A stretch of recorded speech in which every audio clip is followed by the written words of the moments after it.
Hai murid-murid, bertemu lagi untuk pelajaran hari ini. Hari ini cikgu akan menerangkan tambah pecahan. Murid-murid bersedialah dengan buku teks muka surat 90 ya. Contoh yang pertama, 1/5 tambah 2/5 sama dengan, kita tengok nota yang diberi di sini, penyebut sama, jumlahkan pengangka sahaja. Jadi apabila kita jumpa dengan soalan di mana penyebutnya sama, kita terus tambahkan pengangka sahaja. Jadi di sini 1/5 tambah 2/5 sama dengan 3/5. Jadi penyebut ni kekal 5, kita jangan tambahkan penyebut ya. Jangan tambahkan penyebut bila kita tambah pecahan. Kita hanya tambah pengangka 1 tambah 2, kita teruskan dengan contoh yang kedua. Jumlahkan 1/4 dan 1/4. Di sini pun sama juga, apabila penyebutnya sama, kita boleh terus tambahkan saja pengangkanya. Kita lihat di sini, 1/4 tambah 1/4, kekalkan penyebut dan tambahkan pengangka. 1 tambah 1 sama dengan 2. Kita akan dapat jawapan 2/4. Akan tetapi, bila kita lihat contoh ini ya murid-murid, 2/4 ini kita masih boleh permudahkan. Kerana apa? Kerana kita dapat lihat 2/4 sama-sama boleh dibagi dengan apa? Dengan 2. Ya, ini murid-murid kena hafal sifir ya. Okey, jadi kita bahagikan supaya bentuknya lebih mudah.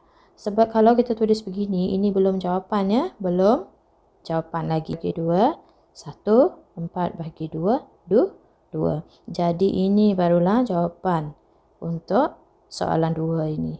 Ya, 1/2. Selagi boleh dipermudahkan, pecahan mestilah dipermudahkan. Contoh yang ketiga, 4/9 tambah tempat kosong sama dengan 7/9. Di sini kita akan gunakan garis nombor. Garis nombor dalam bentuk pecahan lah untuk pecahan. Jadi kita tengok penyebutnya 9. Jadi kita buat per 9 semua. 1/9, 2/9 dan seterusnya. Jadi kita nak tengok 4/9 ke 7/9 ada berapa? Dari 4/9 ke 7/9. 1/9, 1/9 dan 1/9. Kesemuanya 3/9. Dari situ dia dapat jawapan. Baik, seterusnya kita lihat contoh yang keempat. 1/2 tambah 1/4. Di sini dia bagikan dua cara.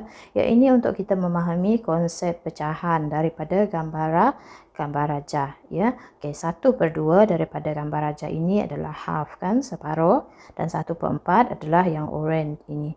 Jadi kesemuanya adalah 1, 2, 3 daripada 4.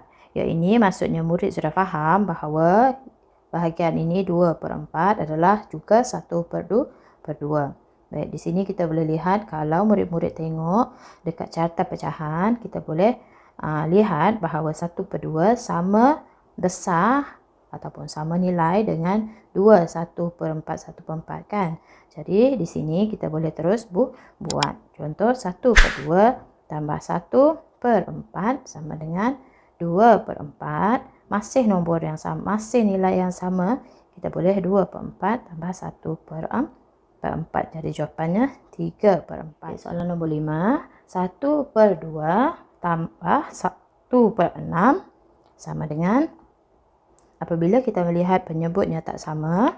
Okey, sekarang dia bagi kita satu cara lagi, iaitu kita samakan penyebut. Macam mana kita nak samakan penyebut? Kita kena darab dengan satu nombor yang sama.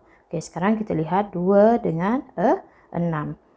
Macam mana kita nak 2 ini kita nak jadikan 6? Kita darab 3, betul tak? Jadi, darabkan kedua-dua penyebut dan pengangka dengan nombor yang sama. Kita akan dapat 1 darab 3, 3. 2 darab 3, 6. Selepas penyebutnya sama, kita terus boleh tambah macam biasa. 3 tambah 1, 4. 6 kekalkan, 4/6. Tetapi kita kena permudahkan. Jangan berhenti pada 4/6. Masih boleh dipermudahkan. Bahagi 2. Kita akan dapat 4 bahagi 2, 2. 6 bahagi 2, 3. Jadi jawapannya 2/3. Baik, soalan nombor 6. 2/3 tambah 1/6. Baik, di sini kita kena samakan penyebut, baru kita boleh tambah. Macam mana kita nak samakan penyebut? Kita darabkan dengan nombor yang sama. 3 darab apa akan jadi 6? 3 darab 2. Jadi apabila 3 darab 2, 2 pun kena darab 2. Jadi 2 darab 2 akan jadi berapa? 2 darab 2 akan jadi 4 di sini dan 6. 4/6. 4/6 tambah 1/6 sama dengan 4 tambah 1, 5. Jadi yang 6 ni kekal. Jadi jawapannya 5/6. Untuk soalan di bawah ini, cikgu akan bagi cara kerjanya macam mana kita buat. Jadi murid-murid cuba ikut ya. Untuk soalan yang pertama, kita lihat 1/2 tambah 1/8. Jadi untuk ini kita lihat penyebutnya tak sama, jadi kita kena samakan penyebutnya. 8 tak boleh dijadikan 2, jadi kita kena 2 jadilah 8. 2 darab berapa akan jadi 8? 2 darab 4. Jadi jika penyebutnya darab 4, pengangkanya pun kena darab 4. Jadi 1 darab 4 akan jadi 4. 2 darab 4 akan jadi 8. Tambah 1/8. Jadi bila penyebutnya sudah sama, kita boleh tambah terus pengangka. 4 tambah 1 sama dengan 5 dan 8. Jadi inilah jawapannya 5/8. Soalan seterusnya 1/2 tambah 3/10. Jadi penyebutnya tak sama. Sekali lagi kita samakan penyebut. 10 tak boleh jadi 2. 2 boleh jadi 10. 2 darab apa akan jadi 10? 2 darab 5. Jadi penyebut darab 5, pengangka pun kena darab 5. Jadi kita tuliskan semula 1 darab 5, 5. 2 darab 5, 10. Tambah 3/10. 5 tambah 3, 8/10. Jadi kita lihat kedua-dua nombor ini adalah nombor yang boleh dibagi dengan apa? Boleh dibagi dengan 2. Ya, untuk kita cari bentuk yang termudah. 8 bahagi 2, 4. 10 bahagi 2, 5. Jadi inilah jawapan dalam bentuk yang termudah. Dan seterusnya 1/3 tambah 4/9. Jadi penyebutnya tak sama. 3 darab apa akan jadi 9? 3 darab 3. Jadi pengangka pun darab 3. Kemudian tuliskan semula 1 darab 3, 3. 3 darab 3, 9. 4/9. Jadi sekarang penyebutnya sudah sama, kita boleh tambahkan saja. 3 tambah 4, 7. Penyebut sama. Jadi ini jawapan kita 7/9. Untuk contoh nombor 7, perhatikan pengiraan di atas. Manakah yang betul? Bincangkan kesilapan yang dibuat.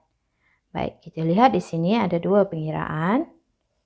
Soalannya 2/5 tambah 3/10 dan 3/4 tambah 1/8. Di sini cikgu nak murid-murid tengok kedua-dua pengiraan ini dan fikirkan, tengok langkah pengiraannya satu persatu, mana satukah pengiraan yang betul dan mana satukah pengiraan yang salah. Salah satu pengiraan ini adalah salah dan ia menunjukkan murid ini telah membuat kesilapan yang cuai ya. Cuai dalam pengiraan. Seterusnya, cikgu harap murid-murid dapat cuba soalan latihan di muka surat 92. Ada soalan A sehingga I. Murid-murid buatlah di dalam buku latihan. Kemudian, murid-murid bolehlah membuat latihan di dalam buku aktiviti untuk memahirkan diri. Buku aktiviti pada muka surat 59 dan 60 tambah pecahan. Sekian saja untuk video kali ini. Jangan lupa untuk like, komen, dan subscribe.